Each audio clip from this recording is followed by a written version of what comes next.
Hello and welcome to the Digital CEO by Revolt, the audio brief for C-level executives who need a quick review of what's going on in the digital world. Yes, it's the basics with a twist.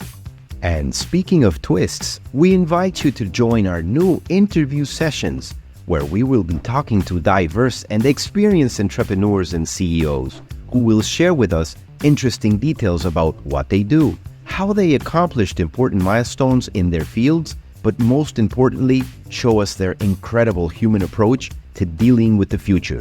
So sit back and enjoy the ride. We sure won't disappoint. Here we go. All right. Well, perfect. Thank you. Thank you, Patrick, for being here. Welcome to the Digital CEO podcast by Revolt. And now it's interview sessions. This is a place where we like to ask simple questions to people who have helped their peers change the world one idea at a time. So to get things started, I would love for you to tell me a little more about yourself. Sure. Well, thanks for having me. I am a design strategist, I would say, by practice. I have been working at the intersection of business design and technology for probably, at this point, close to 3 decades. And the further I go, the harder it is for me to say one of those things describes me better than the other, because in the practice, you actually have to kind of keep all three tied together. So I guess another way of saying this is I'm a little bit of an autodidact polymath working with businesses around how customer experience affects their strategy, their decision making in the early part of the 21st century. That's a very good explanation, and 30 years is experience. How do you create more value for digital businesses through strategy and design? I think one of the key things is to get them to think about the difference between digital and non-digital. What does it mean? And I think it's very easy to think about digital as simply a layer or tactics that we need to incorporate into the way we do business. But if you think about investing in technology, if you think about the way that technology is changing the way that businesses and customers engage and interact, you realize that there's almost a fundamental mental model of what is different between digital and non-digital. And I think the easiest way that I've thought about in kind of communicating this to business leaders is in the analog world, for every dollar you spend, you're predicting what is the return on investment you're getting for that dollar in a single linear direction. Whereas with digital, you actually have multiple vectors of potential ROI that can be conceived of, because we can say, well, today we'll get efficiency, which will increase margin. But the data that we generate through using technology will actually become an asset we use to create value. Oh, and we could actually also share our software capabilities as APIs with partners to create an ecosystem. So all of a sudden, we've got 3 different vectors for every dollar of investment. And this is not the way that people have traditionally thought about business in the past. So to me, that's like the watershed model of, if you're thinking $1 gets you this return from this direction, that's analog. With digital, you realize you've got multiple vectors to consider. That's fantastic. That's the first time I hear a 3D kind of perspective on return on investment. I love it. So as a strategist, do you feel that there is too much biased information on social media on strategy per se, or do you feel it is a great tool for newcomers to dive in and think about strategy, something that people haven't done before? I think that the challenge is that the term strategy is so overloaded that it becomes a little bit kind of meaningless, because we can talk about the strategy of how to do something versus what is an overarching strategy. If you look at the history of strategy as it relates to business, you realize that back in the 40s and 50s, strategy was basically, how much did we make last year? How much more do we think we'll make this year, right? And that was what strategy was. But then you began to strategy as being more of a, what is our future and what do we need to do to bring that future about? But then you see over the course of several decades, classical business strategy has kind of morphed into a value chain model where McKinsey gives executives the strategies, then the executives walk that deck over to their operations and management people and say, enact the strategy.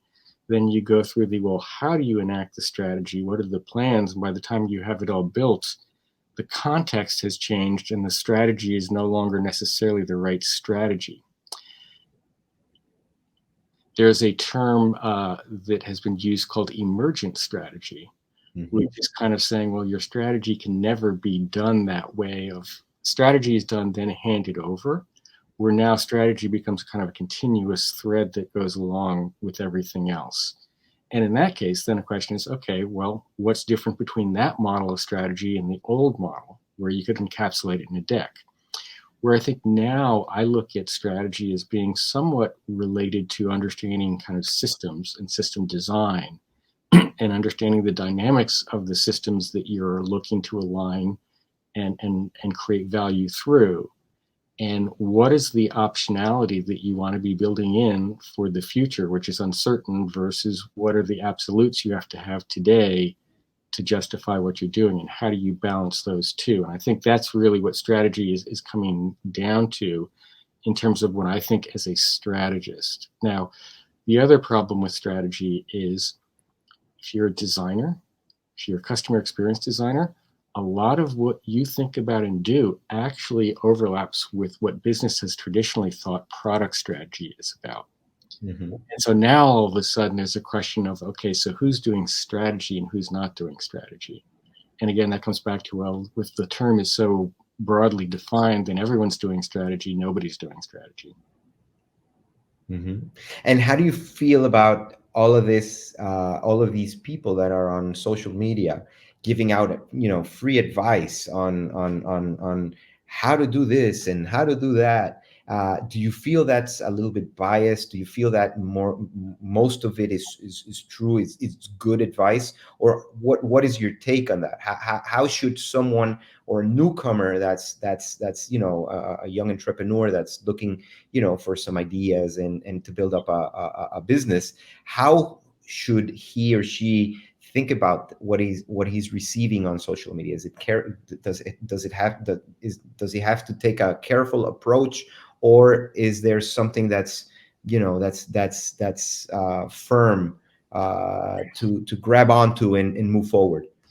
I think that one, the old rule of you get what you pay for is true, right? So free strategy over social media should be taken with a grain of salt. I think the first question is, just because they're talking about a domain that you're not familiar with does not mean that they are right. So the first thing you want to do is look at the basics of strategy to say, is what you're saying making sense? Is the logic that you're applying sound enough for me to think maybe I should take you seriously? Now, I'll give you an example of this. I was on LinkedIn the other day, and there was a billboard, and the billboard had two sentences written on it. It was like sentence number, it said 1, and then a statement, and then 2, a statement. And somebody was tearing the company apart for investing in this advertising, saying it was stupid and pointless and was not effective. And that I've come from advertising, and I know, like, this is not the way to do it. And there were probably 10, 20 different respondents on the thread. I simply pointed out, you're talking about a billboard that none of us would have seen.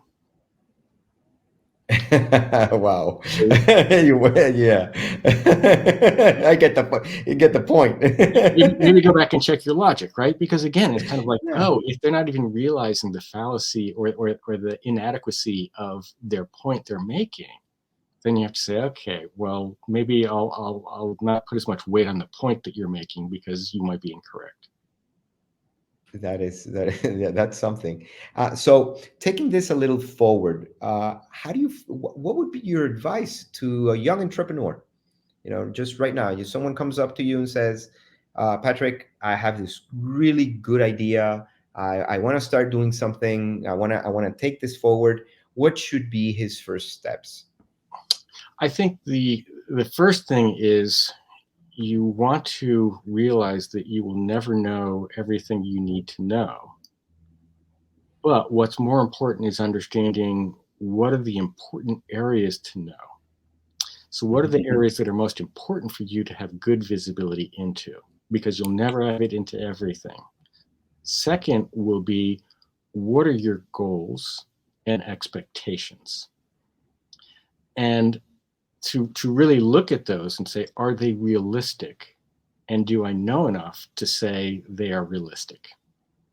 Because if I say my goal is to do X and I haven't really explored the space, kind of not a goal that you necessarily will be able to follow through on or support. Now, if your expectation is that you'll make a lot of money delivering upon this goal, then you better do a bit more research before jumping off. The other aspect of expectation is knowing, okay, why are you doing this and what's important to you? Because you're going to be discovering a lot of things along the way that you're going to have to deal with that you hadn't thought about. And there was a great point made by a guy named Matt Levine, who writes for Bloomberg. And he talks about the different kind of outcomes that unicorn companies can have. And one of these outcomes is that you will be a successful cash flow positive business. But that's about it.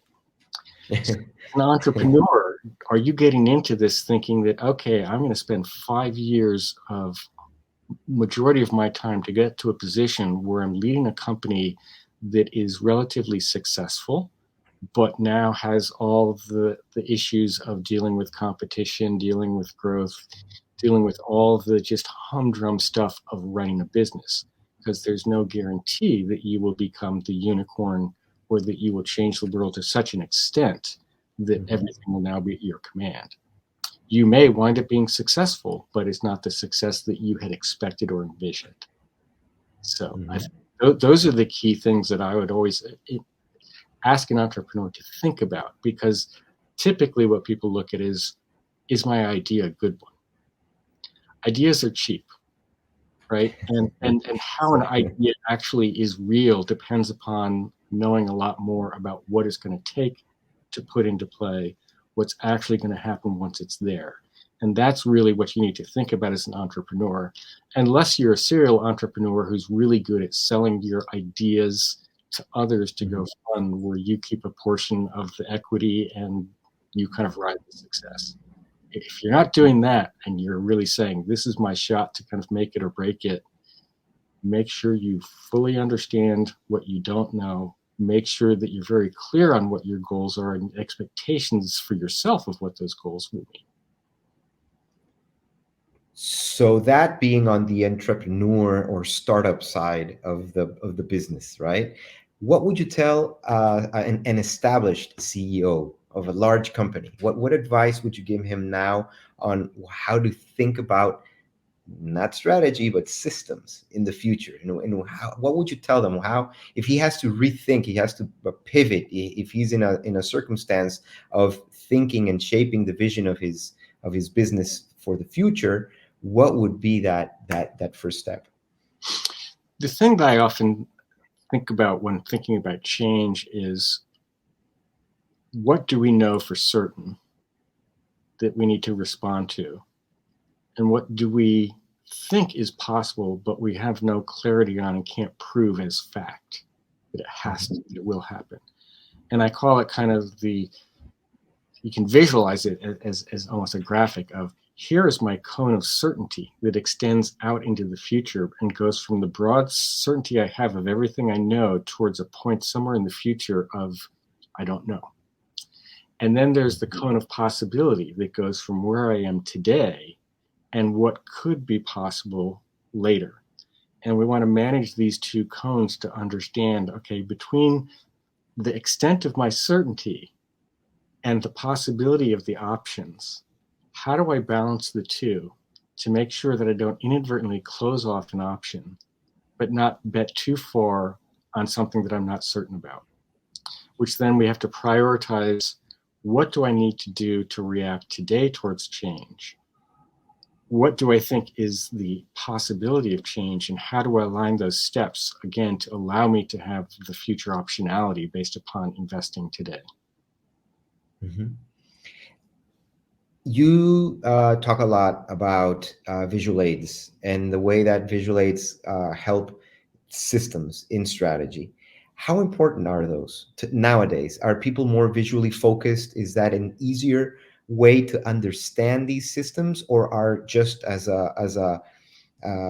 executives in this new era more focused on learning via visual instead of the traditional, sit down, read, academic type of learning? I think that humans are, basically very visual beings. If you look at the neurology, the way that nerves in the brain is architected, and you look at the body and everything, you basically come away going, okay, we favor vision over everything else. We're kind of designed that way. Interesting anecdote, and you can edit this out, but there's a No, we're not any. Come on, keep it coming. there's a particular brain dysfunction Hmm. whereby people believe that people that they know are imposters. So I look at you and say, it's not JM. It's somebody that looks exactly like JM, but it is not JM, and I'm convinced of that. And what's interesting about this is that if you were to call me on the phone and I didn't see your face, I'd be like, JM, I just saw somebody that looks just like you, but isn't you. And I wouldn't recognize that you are you. I would recognize by ear that you are you, but I wouldn't trust my vision, because vision is in our brain, it takes priority. Hmm. So if there's Of course. something that affects the credibility of our vision to ourselves, we discount our perception of reality. But back to the point about visual, I think in many cases you can't communicate certain kinds of information other than visually. And if we think about, the written word can convey a lot, but we have to spend a lot of time with it. And even then, there's a question of, do you understand the meaning of the words, right? When we look at how a lot of executives kind of get information, they actually get financial information. They get structures and arrays of numbers with labels attached to it. And the consistency of the taxonomy and the historical views of the data give them the ability to understand what this means. They quickly learn, I know what to look at, I know what's important. For things that don't lend themselves to the written word for consumption or to that kind of quantitative presentation of information, visualization becomes a very effective way at communicating what we mean. What is the relationship between things that quantitatively you could not necessarily see? It would take too many words to describe, but the picture can clarify. Now, what is the picture? I was working with a team of business leaders, technologists, both developers, architects, and a range of others, and they're all talking about this space, and they keep like not being clear on what is being proposed and what's going on. And someone IMs me, we need a picture. We need design to draw pictures. I'm like, well, pictures of what? He said, I don't know, maybe a prototype, maybe the interface. And I said, well, we're not going to do that, because if people can't even understand how their own domains overlap, what's the point of doing an interface? And what we wound up doing was creating a logical diagram of everything that people were saying, created into a single system view of how the logic works in all the conditions. Everybody looks at this and says, oh, now I know what we're talking about. Now I can track the conversation. And the interesting thing was that this prop was then used for about 6 months, because it was the only shared artifact that everyone could look at, understand, and say, I'm talking about X, it shows up here in the picture, right? So that's where all of a sudden kind of the visual aid becomes an important cognitive tool. But again, you have to think about, what are we visualizing? If we had built a prototype of an interface to show that, we would have had to build essentially the entire product experience, which would have been a waste of time, because if people said, no, we didn't mean that, then we'd have to start again. Did you mean this? So I guess the takeaway there is that the graphical representation of something brings bias. And you have to be aware of, as you're creating pictures of things, what bias do you need to avoid if you're trying to develop communication? If you're trying to communicate relationships and ideas, especially across systems, let's be careful that we don't bias the communication by picking the wrong graphical style. So that takes me to the big question. What are your thoughts on AI? Friend or foe?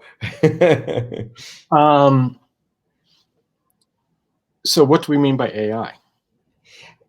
Correct. All of these new... This is a question I always used to ask, because I was always in either working with people who were pitching how AI was going to change everything, or working with designers who would say, oh, but we'll use AI to do this, and be like, okay, it's been here since 1950. Yeah, exactly.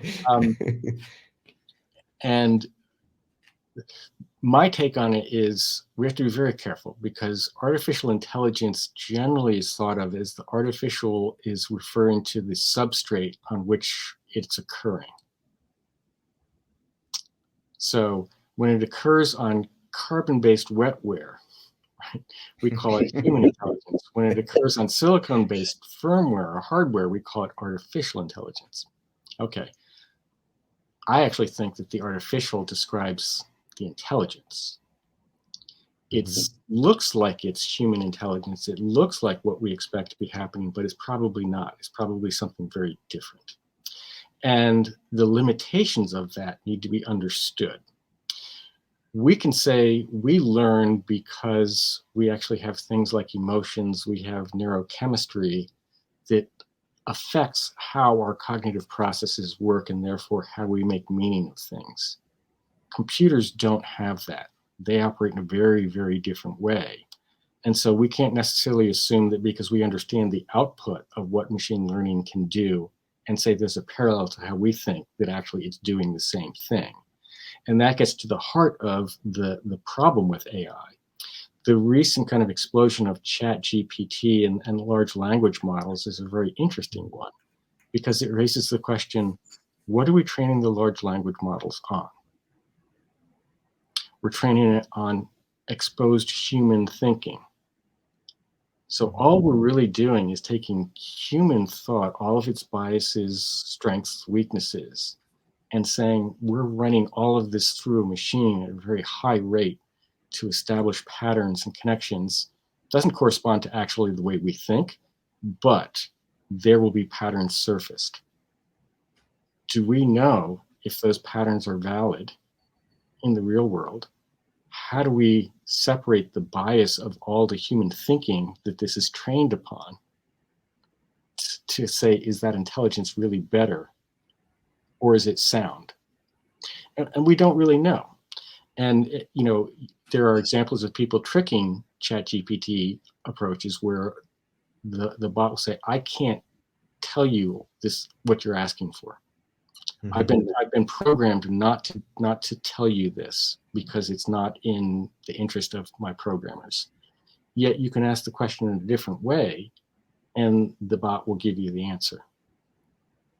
So then you have to say, well, so what's the integrity of the controls on the output side and the input side?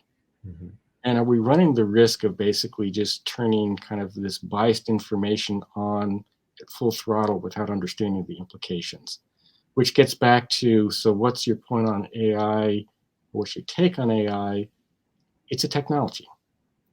It's like everything else. It's going to have its ups. It's going to have its benefits. It's going to have its problems. And the problem, I think, with technology today is we tend to glom onto the benefits right away, because we can convert them to commercial benefits and advantage without understanding the negative side, which often never goes away and often becomes more impactful than the positive side. That's very interesting. It's a very different approach towards artificial intelligence. Most people, and I see value in your answer. Most people tell us that yes, it's going to be no one is afraid of it, as you know, taking away jobs like most people are saying, and etc. They feel it's more of a collaborative type of tool. But it's a very interesting approach. I haven't heard that approach yet, and I really want to thank you for it, because it's very smart. It's very true. It's what you feed it at the end of the road. I think there's two things that I would add to this. One is I think there will be a lot of jobs lost due to large language models and technologies such as ChatGPT. Because essentially any kind of job where you are asked to create content for others based upon your knowledge of content that you're responsible for can be replaced with a ChatGPT type model. Right.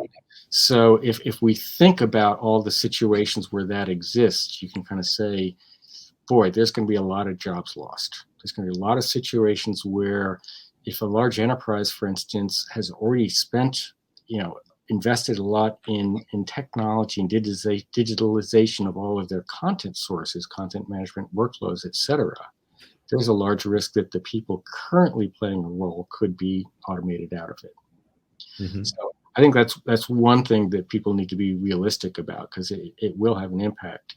I think the other thing I would say, there's a woman, and I always blank on her last name, but she's, I think, the chief decision intelligence officer at Google. Her first name is Cassie, and she puts out these great videos, and in talking about machine learning and AI application, she talks about in conditions of uncertainty, we need to have a default hypothesis. And what we need to do is use things like machine learning to say, is the data that we can get giving us signals that maybe our default hypothesis is wrong and needs to be corrected? The minute we say, can you tell us the answer from the data, we're going off a deep end. Because again, if we had all of the population that we needed to get all the data, we would know the answer for certain.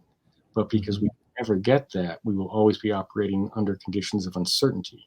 Is the data that we're getting right? Is the processing of the data accurate? Right? Is what ML telling us is right?